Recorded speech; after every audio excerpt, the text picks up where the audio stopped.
Week 13 QBs, tiers, and rankings. Let's dive straight into it with the S tier.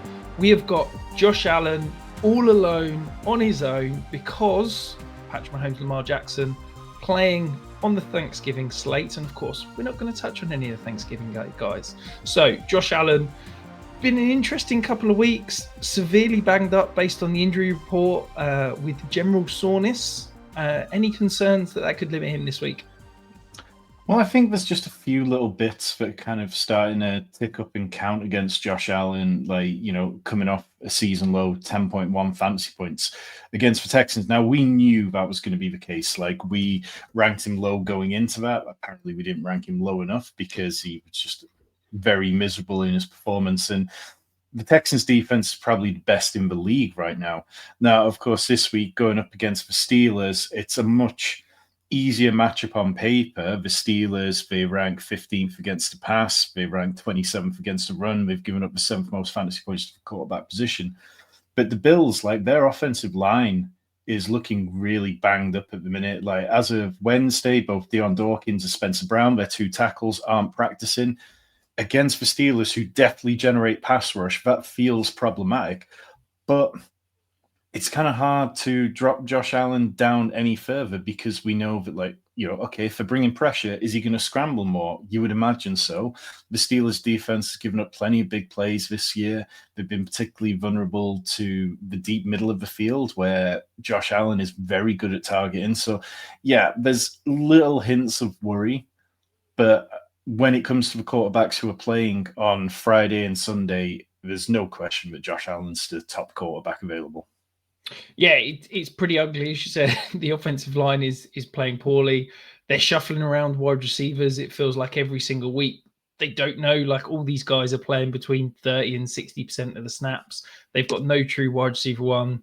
They've just released Elijah Moore and signed Brandon Cooks as if the ghost of Brandon Cooks is going to solve all their problems. So it's not good, but then Josh Allen can do Josh Allen things. And, we're 2 weeks removed from 3 rushing touchdown, 3 passing touchdown games. Yeah, so, exactly. Yeah, you can't get away from him in an okay matchup. So, yeah, he's rock solid here in the S tier.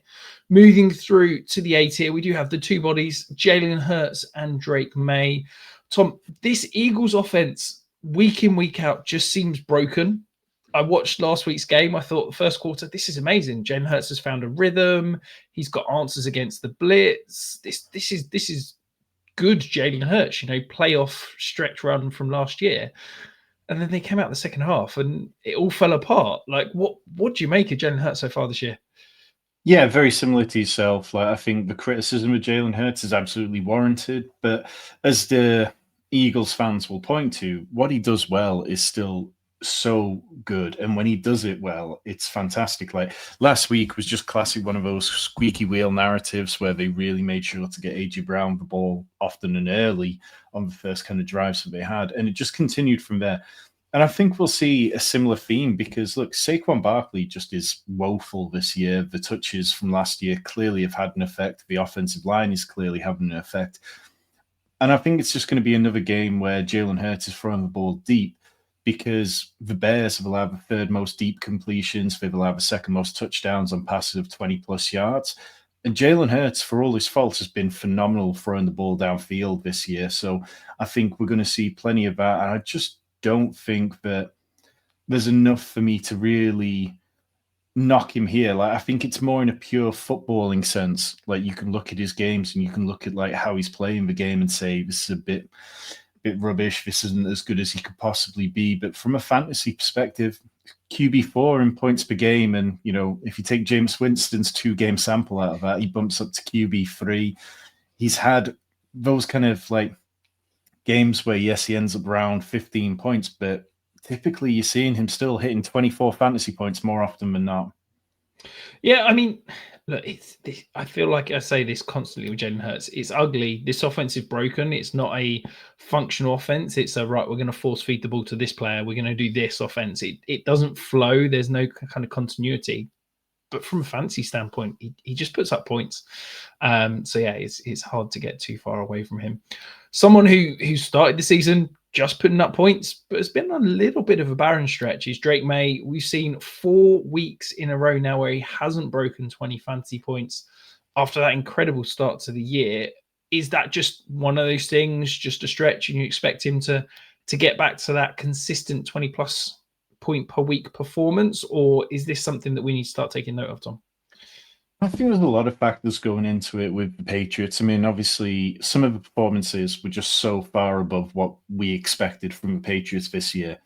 But also, like, they've had quite an easy schedule. So, like, occasionally when they've been challenged, things have gone a bit crazy. Or then you've had the breakout of Trevion Henderson, who was just getting into the end zone for fun. So, obviously that will eat into the amount of passing touchdowns which Drake Maye can throw. We've seen this from, like, if Lamar Jackson has a competent running game, he doesn't get as many passing touchdowns. We've seen it with various other quarterbacks over the years. But this week, for Drake Maye going up against the Giants, who are just an absolutely woefully poor defense, they're banged up. They're ranked 23rd against the pass in EPA allowed.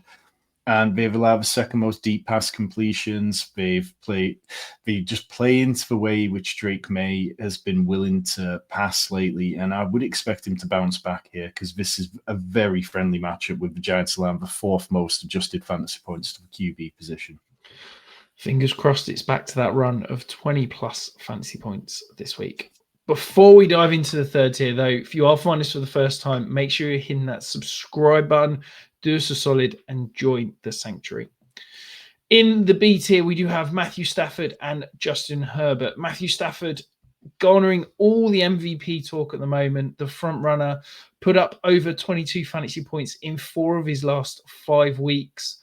Has just been so efficient in and around the goal line. Do you expect that to continue and no reason to be concerned? Yeah, just no reason to be concerned. Going up against the Panthers, like, maybe you could say, okay, this one's on the road, and the Panthers have been slightly better at home than they've been on the road. But, like, the Rams are 10-point favorites here, and I don't see any reason to expect that won't flow through. Maybe you could be slightly concerned that they're so heavily favored, so Matthew Stafford won't have to go pass heavy. But the Rams like being pass heavy. Their goal line option is not Kyren Williams, it's Devontae Adams. When they get into the red zone, the only person involved is Devontae Adams. So plenty of faith there. And I just think that the Panthers are really on the slide of late. Like, Bryce Young is so up and down that it makes it really difficult on the defense. They rank 25th against the pass. So plenty of faith in Matthew Stafford here. And yeah, I mean, he's my MVP. I just hope for his sake that there's no narrative that people buy into, because sometimes just throwing touchdowns to a low interception ratio isn't enough. I can't imagine what you're hinting at there, Thomas. But yeah, before we move into the next tier, though, reminder, obviously, we aren't ranking any of those players that are partaking in the Thursday night football festivities on Thanksgiving. In the C tier, we do have Bo Nix, Jacoby Brissett, Sam Darnold, Jaxon Dart, Caleb Williams, Trevor Lawrence, and Brock Purdy. Jacoby Brissett has been the talk of town over the last few weeks. He's looked good. I thought he looked competent. His ability to stand in the pocket, withstand punishment, and still deliver the ball on time has been amazing. Do you think that this may be 1 week too far for him, or can we still rely on him for fantasy success? Well, going up against the Bucks, I mean, again, you talk about teams on the slide. They seem to be really losing momentum as the season goes on, and it's not like the Cardinals are winning lots of games. But from a fantasy point of view, you look at this matchup, and the Bucks have been a pass funnel all year. This how the Bucks have been for several years now. They rank 8th against the run, but 18th against the pass, because their priority is stopping the run, because they're going to blitz, they're going to bring a lot of pressure, and they're going to make the trench is a place where they want to win. But because of injuries and because of underperformers in the back end, it's ended up resulting in them being quite soft to the passing game. So we do give up the 9th most fantasy points to the quarterback position, the 5th most to the wide receiver position. And Jacoby Brissett, for his point, I mean, he's been a QB1, which top 12 performance in all 6 of his starts this year. And JJ Zacharyson pointed this out, that Kyler Murray had 7 top 12 performances during the entirety of last season. So, one more, and Jacoby will have equaled what Kyler put up last year, and that's without a rushing game. I just think Jacoby clearly understands this scheme. He understands where he needs to get the ball, and he's doing it at such a high level that I'm very comfortable starting him in 1 QB leagues. Jacoby, Brissett, Matthew Stafford, Dak Prescott. It's the return of the pocket passer to elite fancy numbers, maybe. One person who I don't think you can class as a pocket passer, Jaxon Dart. We're expecting him to return this week. He was a full participant in practice on Wednesday. A little bit nervous about the matchup. I'm expecting a little bit less rushing production from him with the new play caller in Mike Kafka, and obviously having been out with the concussion. Are you concurring, Tom, and agreeing we might see a little bit more sensible Jaxon Dart? Yeah, there's been so many reports around New England that they want to put an emphasis on him taking care of himself and choosing when to run. But I don't think it's necessarily something where we don't see him running. Like dual threat quarterbacks, like how many off seasons or how many points have we heard in time where it's like, okay, he's going to run less. He should run less. And we heard that with Josh Allen for years, and it's still not coming to fruition. You know, like the Bills were one of the key opponents to the tush push because they said they thought it caused more injuries, and yet they still roll Josh Allen out there because when the games are going on and the points are on the line, it's hard for head coaches to move away from it. And Jaxon Dart, his legs are just incredible, and the amount of games where he's been over 50 rushing yards already is so strong. Going up against the Patriots, like this Patriots team is a little bit beaten up. They've lost some key players like on their offensive line and on their defensive line. I think that opens the doorway slightly for the Giants to be slightly better in this game. And like Jaxon Dart's just outside like my top 12 if we're including the players who are playing on Thursday night. But that's mainly just where this worry comes in that like maybe he's not going to rush quite as much, but I still think you're talking a very easy click in Superflex leagues. I mean, it's too hard to get away, isn't it? This is a guy that's averaged 23.3 fantasy points per game in games that he started. Like, it doesn't matter who you've got. It doesn't matter who you're starting, whether you're loaded at quarterback. That's too good to get away from, even if we do see a slight decline in the rushing production. Just quickly on the Patriots. I mean, the Patriots are coming off a Week 11 game where they gave up 67 rushing yards to a quarterback. They've also given up totals of 53 earlier on in the season. They've not given up much in the touchdown department there, but plenty of rushing quarterbacks have had success against the Patriots this year. And one player who returned last week and struggled, should we say, Brock Purdy, not the greatest stat line, certainly one that he will not want to repeat. Are you nervous? Feels like he was kind of clinging on here in the C tier and could easily have dropped down into the D tier this week. Yeah, I mean, he's clinging on here, and he was clinging onto the ball like at the wrong time. Like his mechanics looked really, really off. Like he very much looked like a player who wasn't ready to be back out there. And 10.3 fantasy points feels like an absolute result because it should have been so much worse than that. Some of the stuff was clearly on him, but like the amount of turnover worthy plays, it could have easily been more than he ended up with. And now you go on the road to Cleveland and they're almost a touchdown favorite, but like Cleveland are rallying under Shedeur Sanders. Cleveland's defense has been excellent all year. We know they're going to bring a heavy amount of pressure. Like Myles Garrett is on a generational run right now. So there is part of me that does have some apprehensive, is a little apprehensive about it. Like I struggle to see how Brock Purdy's going to put up a great fantasy day here when the Browns have been so good at clamping down on opposing quarterbacks. They've allowed the 8th fewest fantasy points to the position. And you go back across like the last few weeks, over the last 5 weeks, they've only allowed more than 1 touchdown in 1 game. Across the other 4 games, they've allowed 2 in total. Like this Browns defense is not giving up very much. Particularly at home. It's, they're a team that play incredibly well at home and don't travel so well. So before we move on to the D tier, though, if you are having any start-sit dilemmas, you want to know our thoughts, get them in the comments below. Tom and I will answer 100% of those start-sit questions all the way up to kick off on Sunday. In the D tier, we do have Tua, Daniel Jones, Tyrod Taylor, CJ Stroud, Tyler Shuck, and Baker Mayfield. Daniel Jones was the story to kick off the season, but he has struggled a little bit. 3 weeks on the bounce where he has been below 17.5 fantasy points. The Colts obviously haven't got the W's in the column the last few weeks. Are you nervous about him this week and what could potentially be a tougher matchup?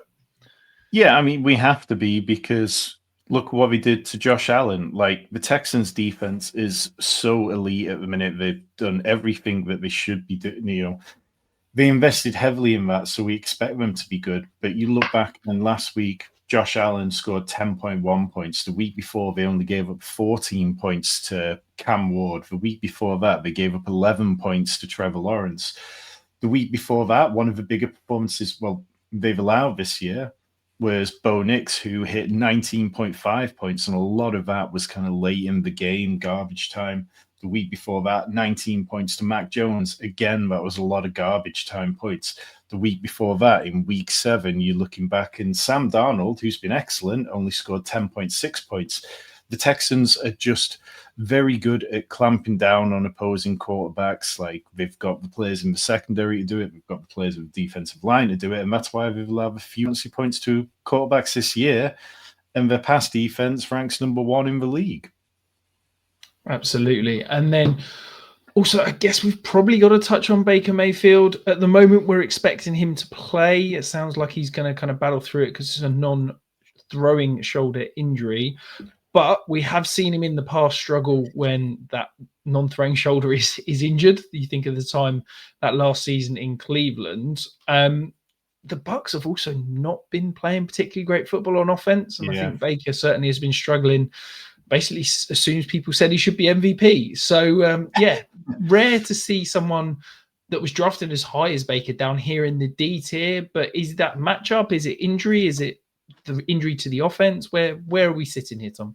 Yeah, just general kind of concern for him. Like, Emeka Egbuka isn't delivering fantasy-wise. Chris Godwin clearly isn't 100% right.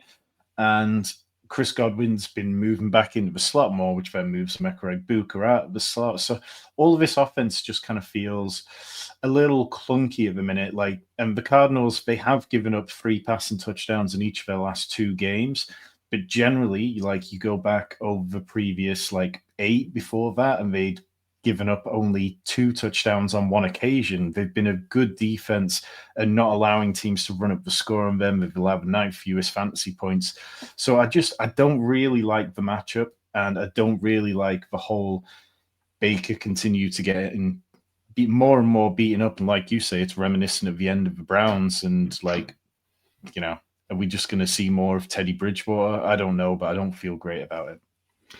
Absolutely. In the E tier, we do have Kirk Cousins, Cam Ward, Aaron Rodgers, Marcus Mariota, Bryce Young, and Geno Smith. Tom, I feel like I say this pretty much after every week so far this season in my post-week reviews that I do for our Discord members. Which is straight money. Cam Ward is playing ridiculous football and nobody wants to talk about it. Yes, the fantasy numbers are abhorrent. He is QB 40 in points per game, averaging 10.5 points.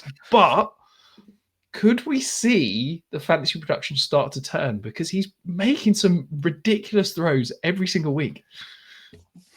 Yeah, I mean, look, if you want to find a Superflex star, which is what we're doing down here, you could hold on to the fact that over his last 4 games, he's had 13.8 points, 6.4, 14.1, and 23.9. That's kind of where you end up a lot of the time with Superflex starters. The Jags, they've not been a great defense in terms of allowing opponents to score on them. They've allowed the 6th most fantasy points to opposing quarterbacks. And part of that, they play quick, drag teams into high-pace games, which then opens up the possibility for teams to put up more points. So I think last week was one of those where Cam Ward played well enough that there's a little bit more belief in him once again, particularly the film was excellent. He looked very good. And that was without Elikai Amana. That was without Calvin Ridley. He was down to bare bones and he was still getting it done against the Seahawks defense, who everybody ranks. So yeah, I think that Cam Ward is definitely somebody that there's reason for optimism in Dynasty. I know you mentioned him as somebody that you want to be trading for, and I fully agree with that. I think that sooner or later they're going to get things right in Tennessee. But even even as a Superflex starter, it takes a little bit of a leap of faith at the minute. Absolutely. And then also we've probably got to touch on Aaron Rodgers. Sounds like he's going to play through this broken wrist with a splint. Any nerves with a 40-plus-year-old quarterback playing with a broken wrist when he's already been pretty poor this year? Yeah, it was just kind of noteworthy that last week Mason Rudolph was just so much better at driving the ball downfield, and the passing game looked the best that the Steelers have looked for a little while, apart from when they've had these gimme matchups. Now going up against the Bills defense, they rank 6th best against the pass in EPA, but they're not averse to like giving up good days to players. Like they definitely like. It's like you look at the Bills' pass defense and you don't see too many studs, but they just have a habit of kind of keeping passing yardage down. Like over the past 5 games, they've only allowed one quarterback to hit over 180 passing yards. They've only allowed 5 touchdowns in the last 5 games. So perhaps this is a game which just doesn't really suit the Steelers from that point of view, because it's just easier to run on the Bills. Like the Bills are the 31st ranked rush defense, but they have the 6th best passer defense. And so it's like, it's so much easier to treat them as a team that if you can keep a score close and you just lean into the run, then maybe that's what Arthur Smith will be doing. And we'll see plenty of Jalen Warren and Kenneth Gainwell. Absolutely. And we're down here searching for Superflex potential starters in the F tier. We've got 2 guys I'm not sure I'd be comfortable starting. Shedeur Sanders, Max Brosma. Is this the point at which you'd be pivoting towards a position player rather than perhaps the quarterback? Yeah, I mean, I would understand people starting Shedeur Sanders. Like he pushed the ball downfield, which is what we talked about last week, that Dylan Gabriel didn't do. Shedeur Sanders did that, and he had a really nice touchdown, not the screen pass, like the deep one. There's enough for me to understand why somebody would do that, but with the Niners, like the Niners are such a difficult team to understand. Like they rank 26th against the pass. They've given up the 11th most fantasy points to the quarterback position, but they have their moments where they can also clamp down on opponents. So I think, yeah, I mean, we saw how Bryce Young did against them. So, yeah, it's tricky, and I don't think I really want to do it, but I would be kind of happy to have Shedeur Sanders on a roster in Superflex and be saying, let me see what we get from him this week, and then maybe next week I'll be able to decide if I can start him. Yeah, I was incredibly harsh on him last week, perhaps a little bit too harsh. I thought he looked okay. I think there were still some massive glaring errors. I think he held onto the ball too long at times, but I'll admit that he impressed me more than I expected. So, yeah, I wouldn't be shocked. I think I'd probably be comfortable starting him at maybe over some of those deeper flex options. Max Brosma, though, Tom. Now, let me read you something from our rookie guide that we put out back in April. So, Max Brosma out of Minnesota, big-armed QB with a lightning release and a great base when pushing the ball downfield. However, he falls apart whenever he sees any pressure. There are some developmental traits that could be useful for fantasy, but that is such a big question mark that he's better off left alone in even the deepest of leagues. Do we think that in this Minnesota situation, there's some hope for some fantasy success for a guy that, I have to say, whenever he's talked, I've been impressed, and he seems comfortable pushing the ball downfield? Well, honestly, I don't know enough about him to really have a massive opinion here, but you mentioned pressure. He's playing against the Seahawks, who bring pressure at the 3rd highest rate on the road in Seattle, I believe. So that just doesn't spell a great situation. And it's probably worth mentioning just quickly that as we record this on Wednesday, JJ McCarthy was a limited participant in practice, which at least gives him a chance of clearing the concussion protocol. Absolutely. And that is it for the week. Quarterbacks ranked, tiered, and of course, hopefully your lineups set. But if you do have any more questions, you're agonizing after that last start sit, get them in the comments below. On the way out, hit the like, hit the subscribe, and of course, check out these other videos we have released this week.